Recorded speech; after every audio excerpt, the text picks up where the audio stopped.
اليوم سنقف على آية أخرى في تليها، وهي قوله جل وعلا: ونيسرك لليسرى ونيسرك لليسرى. في القراءات القرآنية تقرأ هذه الآية على وجه حفص نقاش وورش. ورش يقول: ونيسرك، يعني رقيق الراء، لليسرى. الراء تعني يسرى عندها في التقليل، إذن ونيسرك لليسرى. وباقي القراء أغلبهم يقرأون بالتفخيم، يقول: ونيسرك لليسرى. هذه قراءات كما قلنا ثابتة عن النبي صلى الله عليه وسلم. سنقف على معنى هذه الآية كما هو منهجنا في التفسير، نقف على معنى هذه الآية وسنقف على الفوائد والدلالات الموجودة فيها. سنتربى ونزكي أنفسنا ونربيها بهذه الآية، وسندرك ذلك السر. أي سر؟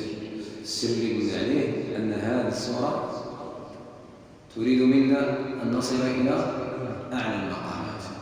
إذا انتهي هذه الآية سندرك من خلالها هذا السر.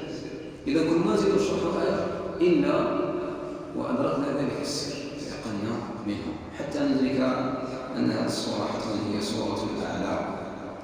إذا ونيسرك لليسرى،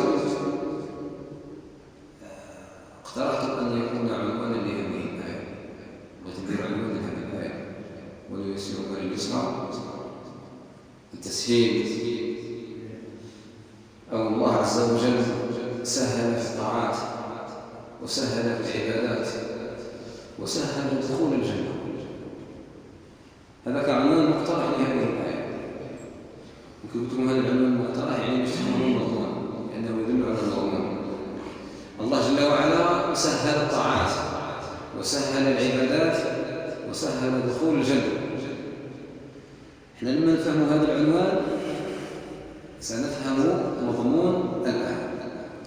ونيسرك لليسرى، التيسير.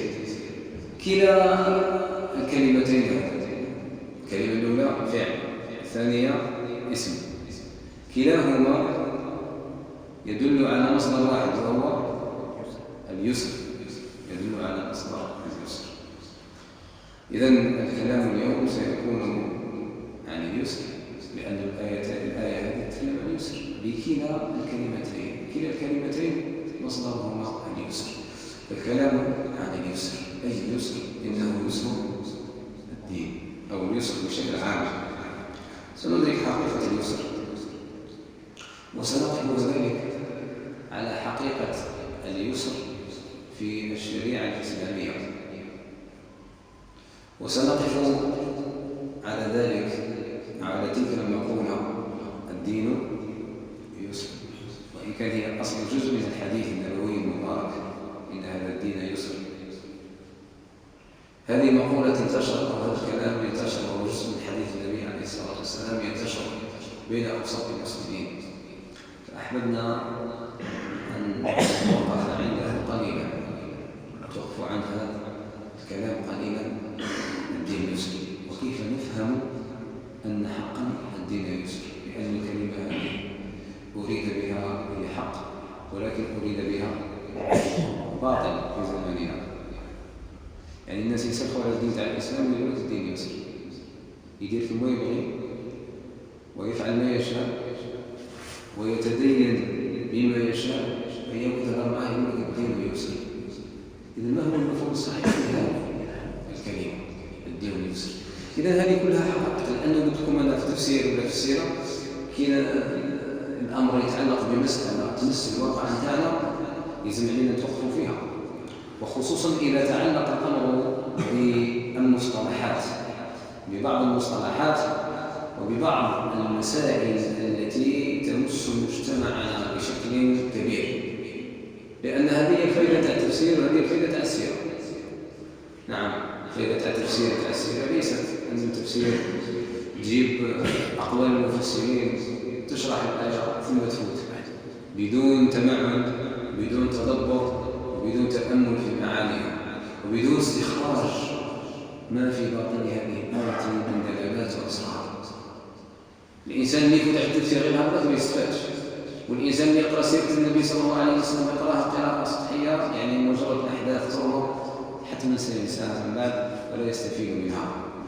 لهذا احنا جعلنا منهج التفسير ومنهج السيرة عبارة عن محطات، يعني نقرأ هذه الأحداث تاع السيرة النبوية ونقرأ التفسير، ولكن لما نجيب إلى مسألة تتعلق بالواقع أو مسألة تتعلق بقضية مهمة يجب علينا توقفوا قليلا حتى نستبصر، حتى نفهم تلك القضية على معناها الشرعي. إذا احنا الآية هذه تكلمنا عن اليسر، وإحنا نعرفوا هذا الكلام المشتهر بين أوساط المسلمين وهو جزء من حديث النبي صلى الله عليه وسلم الدين يسر. بعض الناس فهموا هذا الكلام فهموه فهما خاطئا، وكل ما بني على خاطئ فهو كل حاجة تبنى على الغلط فهي خطأ، ما بني على فاسد فهو فاسد. لهذا ينبغي أن نصحح التصورات والأفكار وحتى المصطلحات التي نعقد عليها قبلا، لأنه كما قلت لكم من الوسائل اللي يستعملها أعداء الدين في تشويه صورة الإسلام وجماله من الأساليب حرب المصطلحات. يبدلون المصطلح، هو مصطلح يبقى في ظاهره كما هو في الشرع، ولكن المضمون والمحتوى يبدلوهن بمفهوم آخر، وهذا الشيء حدث به النبي عليه الصلاة والسلام وأشار إليه من خلال بعض الإشارات كما قال ذلك الحديث: يشربون الخمر يسمونها بغير اسمها، يشربون الخمر يسمونها بغير اسمها. العلماء من خلال هذا الجزء تاع الحديث اللي يتكلم عن أشراط الساعة تكلموا في قضية المصطلحات، وهذه الوسيلة لم يستعملها أعداء الدين اليوم، وهي أكثر من الأسلوب العسكري اللي كان في زمن مضى. الآن راه الحرب على المصطلحات أكثر من الحرب العسكرية، حرب المصطلح، لأن المصطلح فاسد تنشره بين أوساط المسلمين وتخليهم يتخبطون في ذلك المصطلح فيبنون عليه دينهم ويبنون عليه عقيدتهم ومعاملاتهم. إذن فكل شيء خطأ وفاسد. إذن شوفوا أعداء الدين يفكروا في إفساد المسلمين وإفساد دينهم. النبي عليه الصلاة والسلام قال: يشربون الخمر يسمونها بغير اسمها.